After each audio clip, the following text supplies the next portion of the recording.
জাতিৰ প্ৰমাণ পত্ৰ প্ৰদান কৰি আহিছে। আমি গোৱালপাৰা জিলা কোচ সন্মিলন,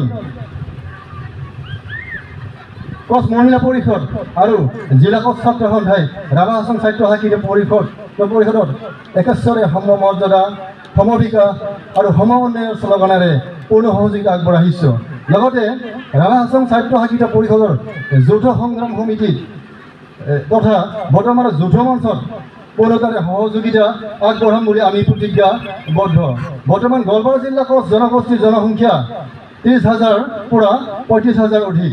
বৰ্তমান দুধনৈ জনজাতি বিধানসভা সমষ্টিত 12,000 পৰা 14,000 প্ৰায়।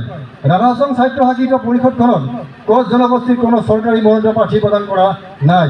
গতিকে দয়ালু মহোদয়ৰ ওচৰত দৰে অনুৰোধ যাতে এইবুলি আমাৰ কোচ জনগোষ্ঠীৰ তৰফৰ পৰা এজন চৰকাৰী মনোনীত প্ৰাৰ্থী প্ৰদান কৰি কোচ জাতিৰ উত্তৰণৰ দিশত